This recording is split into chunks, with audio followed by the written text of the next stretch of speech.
अस्सलाम वालेकुम students, I am Faiza Jamali और आज हम क्लास 9 के चैप्टर नंबर 4 के जो है न्यूमेरिकल्स को सॉल्व करेंगे। तो सबसे पहले हमें पता होना चाहिए कि हम पढ़ क्या रहे हैं। फोर्स के बारे में पढ़ रहे हैं। तो जब भी हम किसी ऑब्जेक्ट के ऊपर फोर्स अप्लाई करते हैं, इसका मतलब है बॉडी है जिसके अंदर जिसका कोई मास होगा और हम उसको मूव कराकर उसको एक्सेलरेट करें, तो इसका मतलब है कि हमने यहाँ पर फोर्स अप्लाई कर दी है। अलावा सिर्फ एक किस्म की फ़ोर्स नहीं होती, फ़ोर्स की और भी किस्म होती है। जैसे कि हमारे पास अगर कोई ऐसी फ़ोर्स जो कि बॉडी को रोटेट करने पर मजबूर करे या रोटेट कर दे बॉडी को, तो हम उसको कहते हैं टॉर्क। टॉर्क के लिए हम फोर्स अप्लाई करते हैं और एक डिस्टेंस होता है। तो ये वो फोर्स है जो कि किसी बॉडी को रोटेट कराने के लिए यूज़ हो। और अगर सिंपली किसी बॉडी पे फोर्स लग रही है तो उसका मतलब है कि उसका मास होगा और उसको एक्सेलरेट किया जाएगा, उसको मूव किया जाएगा। अगर फोर्स हॉरिजॉन्टली लग रही है तो इसका मतलब है कि यहाँ पर फोर्स जो है वो एक्स एक्सिस की तरफ लग रही है, और अगर वर्टिकली लग रही है तो इसका मतलब है यहाँ पर फोर्स वाई एक्सिस की तरफ लग रही है। लेकिन अगर फोर्स इस तरह से लग रही है यानी कि टेढ़ी लग रही है, तो यहाँ पर कुछ एक्स कंपोनेंट भी होगा, एक्स एक्सिस भी होगा और वाई एक्सिस भी होगा। तो ऐसी फोर्स के लिए जहाँ पर एक्स एक्सिस भी हो और वाई एक्सिस भी हो, यहाँ पर हम निकालते हैं रिजल्टेंट फोर्स। तो जो रिजल्टेंट फोर्स होगी, तो रिजल्टेंट फोर्स के लिए हम यहाँ पर एक्स कंपोनेंट भी लेंगे और वाई कंपोनेंट भी लेंगे। एक्स कंपोनेंट और वाई कंपोनेंट दोनों को लेंगे। तो इसका मतलब है एक्स कंपोनेंट का मतलब है वो फोर्स जो कि एक्स एक्सिस की तरफ लगे, और वाई कंपोनेंट का मतलब है वो फोर्स जो वाई एक्सिस की तरफ लगे। दोनों कंपोनेंट्स की फोर्स मिलाकर जो फोर्स लगा रही है ऑब्जेक्ट पर, वो किस तरफ जा रही है। तो यहाँ पर एक्स कंपोनेंट और वाई कंपोनेंट के लिए हमें एक्स कंपोनेंट मालूम होना चाहिए और वाई कंपोनेंट मालूम होना चाहिए। तो जो एक्स कंपोनेंट होगा उसको मालूम करने के लिए हम सिंपल सी फोर्स जो कि दोनों तरफ से लग रही है वो लेंगे, और उसके साथ कॉस ऑफ थीटा जो एंगल बन रहा होगा एक्सिस की तरफ वो ले लेंगे। इसी तरीके से वाई कंपोनेंट के लिए फोर्स मालूम करनी है, टोटल फोर्स लेंगे जो कि टोटल फोर्स लग रही है यहाँ पर, और उसके बाद साइन ऑफ एंगल ले लेंगे, वो एंगल जो कि वाई एक्सिस की तरफ बन रहा है। तो यहाँ पर हमारे पास ये कुछ फॉर्मूलाज ड्राइव हो चुके हैं जिसके बिहाफ पर हम जो है इन न्यूमेरिकल्स को सॉल्व करना स्टार्ट करेंगे। कल नंबर 1 की तरफ कह रहे हैं, a man is pushing a wheelbarrow on a horizontal ground with a force of 300 newton making an angle of 60 degree with the ground. Find the horizontal and vertical component of the force. तो यहाँ पर कह रहे हैं कि एक person है, वो व्हील बैरो को धक्का दे रहा है, धकेल रहा है उसको किस तरफ, एक हॉरिजॉन्टल ग्राउंड की तरफ। यानी कि एक हॉरिजॉन्टल ग्राउंड है, यहाँ पर व्हील बैरो को वो धकेल रहा है। तो कह रहे हैं कि जो फोर्स लग रही है ग्राउंड के साथ, जो फोर्स लग रही है, जो टोटल फोर्स लग रही है उसकी, वो लग रही है 300 न्यूटन। पर 300 न्यूटन की बात कर रहे हैं कि ये एक टोटल फोर्स है जो कि वो शख्स लगा रहा है व्हील बैरो पर, और एंगल जो बन रहा है ग्राउंड के साथ 60 डिग्री। 60 डिग्री जो है यहाँ पर एंगल बन रहा है ग्राउंड के साथ। तो यहाँ पर हमें एंगल दे दिया है और हमें जो नेट फोर्स होती है जो कि एक्स और वाई कंपोनेंट दोनों तरफ लग रही है वो दे दी है। कैसे पता चला कि ये नेट फोर्स है? इस तरह से पता चलेगा कि वो हमें कहेंगे जर्नल फोर्स दे देंगे। वो ये नहीं कहेंगे कि एक्स एक्सिस पे इतनी फोर्स है या वाई एक्सिस पे इतनी फोर्स है, वो जर्नल फोर्स दे देंगे कि टोटल फोर्स इतनी लग रही है और एक एंगल दे देंगे। तो हम समझ जाएंगे यहाँ पर कि यहाँ पर एक्स और वाई की बात नहीं हो रही, यहाँ जर्नल फोर्स की बात हो रही है। अब हमें इन्होंने कहा कि हमें हॉरिजॉन्टल कंपोनेंट भी मालूम करना है। हॉरिजॉन्टल कंपोनेंट मतलब एक्स कंपोनेंट, और वर्टिकल कंपोनेंट भी मालूम करना है। वर्टिकल कंपोनेंट मतलब वाई कंपोनेंट। तो यहाँ पर जो हमने फॉर्मूले देखे, तो यहाँ पर सिर्फ अलग अलग कंपोनेंट मालूम करने के लिए दो फॉर्मूले हैं, F X is equal to F cos theta और F Y is equal to F sine theta. और अदरवाइज़ यहाँ पर कहीं पर भी थीटा यूज़ नहीं हो रहा है।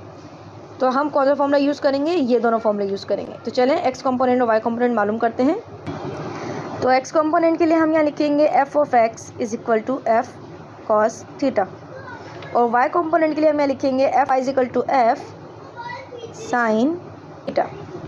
तो एफ ऑफ एक्स मालूम करने के लिए हमें टोटल फोर्स चाहिए, तो टोटल फोर्स है 300 न्यूटन, और कॉस ऑफ थीटा, तो कॉस ऑफ थीटा की जगह लिख देंगे हम यहाँ पे 60 डिग्री।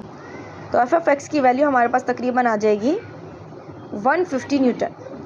तो यहाँ पर मैं आपको कैलकुलेटर से डायरेक्ट फोर्स निकालना भी बता देती हूँ। तो यहाँ पर है F of Y is equal to, F की जगह लिख देंगे हम यहाँ पर भी 300 साइन ऑफ 60। तो आप इसको डायरेक्ट कैसे मालूम करेंगे? 300 sine 60 that is equal to 259.8, यानी कि अप्रॉक्सीमेटली 260 न्यूटन। फोर्स का यूनिट क्या होता है हमारे पास? न्यूटन। तो हम यहाँ पर दोनों जगह पे न्यूटन लिख देंगे।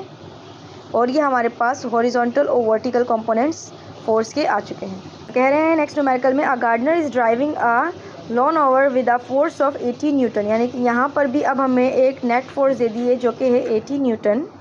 और कह रहे हैं that makes an angle of 40 degree. Angle बना रहा है जो कि है 40 डिग्री विद द ग्राउंड के साथ 40 डिग्री का एंगल बन रहा है। Find the horizontal component and find the vertical component. Again हमें हॉरिजॉन्टल और वर्टिकल कंपोनेंट मालूम करना है, यानी कि एफ ऑफ एक्स मालूम करना है और एफ ऑफ वाई मालूम करना है। हॉरिजॉन्टल कंपोनेंट के लिए लिख लिया है F of X is equal to F cos theta, और वर्टिकल कंपोनेंट के लिखेंगे F of Y is equal to F sine theta. तो एफ ऑफ वाई मालूम करने के लिए एफ हमारे पास 80 न्यूटन मौजूद है और जो साइन के साथ एंगल बन रहा है वो बन रहा है 40 डिग्री।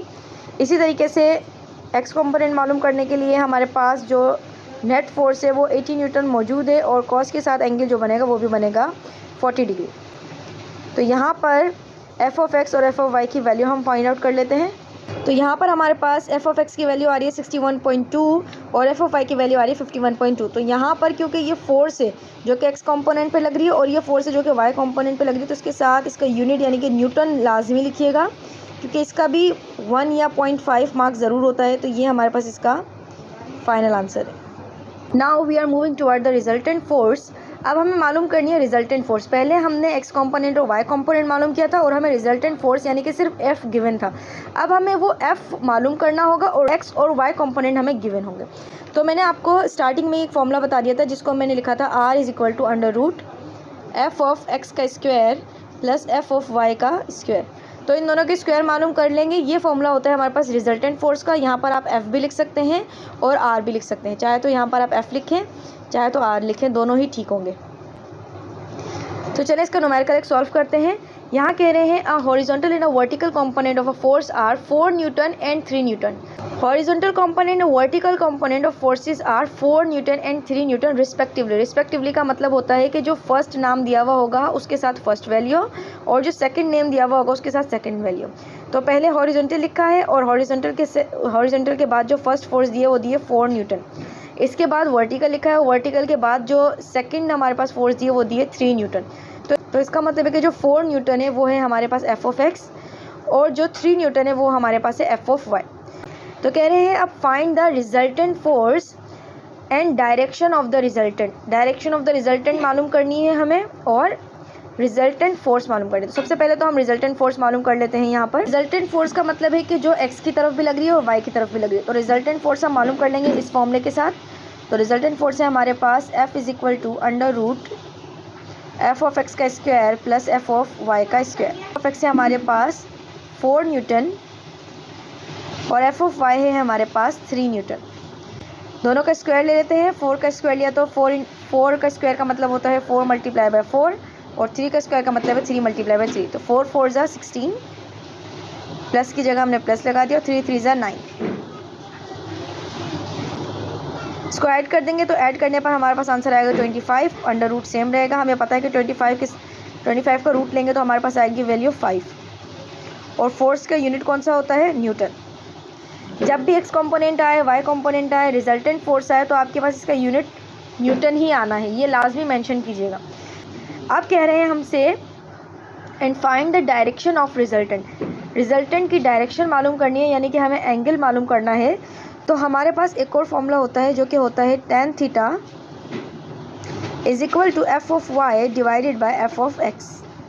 एफ ऑफ वाई हमारे पास गिवन है 3 न्यूटन, एफ ऑफ एक्स हमारे पास गिवन है 4 न्यूटन। रिजल्टेंट की डायरेक्शन मालूम करने के लिए हमारे पास फॉर्मूला होता है tan theta is equal to F of Y divided by F of X. अगर हमें हॉरिजॉन्टल कंपोनेंट की डायरेक्शन मालूम करनी हो तो F of X is equal to F cos theta यानी कि कॉस यूज़ करेंगे। अगर वर्टिकल की मालूम करनी है तो F of Y is equal to F sine theta यानी कि यहाँ पर साइन यूज़ होगा। लेकिन जब हम रिजल्टेंट का कंपोनेंट मालूम करेंगे तो हमारे पास tan थीटा यूज़ होता है हमेशा। और हमें मालूम क्या करना है? इसकी डायरेक्शन यानी कि इसका एंगल मालूम करना। तो यानी कि tan की भी अभी हमें यहाँ पे ज़रूरत नहीं है, तो हम फॉर्मूले को अरेंज करेंगे। सिर्फ हमें ये थीटा मालूम करना है, सिर्फ एंगल बताना है, डायरेक्शन का मतलब है। कोई भी ट्रिग्नोमेट्रिक फंक्शन होता है वो इक्वल टू के उस तरफ जाके वो इन्वर्स बन जाता है। अगर कॉज होगा तो कॉज इन्वर्स बन जाएगा, साइन होगा तो साइन इन्वर्स बन जाएगा, इसी तरीके से टेन होगा तो वहाँ जाके टेन इन्वर्स बन जाएगा। तो ये हो जाएगा theta is equal to tan inverse of F of Y divided by F of X. तो टेन इन्वर्स हमारे पास सेम रहेगा। एफ ऑफ वाई है हमारे पास 3 न्यूटन और एफ ऑफ एक्स है हमारे पास 4 न्यूटन। तो यहाँ पर टेन इन्वर्स मालूम करेंगे, 3 को 4 से डिवाइड कर देंगे, फिर हमारे पास वैल्यू आएगी 0.75। तो टेन इन्वर्स ऑफ 0.75 जब हम मालूम करेंगे तो इसका आंसर आएगा 36.86 एंगल है, क्योंकि तो इसका कोई भी जो है हमारे पास यूनिट नहीं होता, सिर्फ हम यहाँ पे डिग्री का साइन बना देते हैं। तो ये हमारे पास रिजल्टेंट फोर्स की डायरेक्शन आ गई है। होम असाइनमेंट के लिए आपके लिए 2 न्यूमेरिकल्स हैं, इसमें आपको रिजल्टेंट फोर्स और कंपोनेंट ऑफ फोर्स मालूम करनी है। कमेंट सेक्शन में इसको सॉल्व करके मुझे ज़रूर बताइएगा। इंशाल्लाह नेक्स्ट वीडियो में मिलते हैं, तब तक के लिए अपना ख्याल रखिएगा। अल्लाह हाफिज़।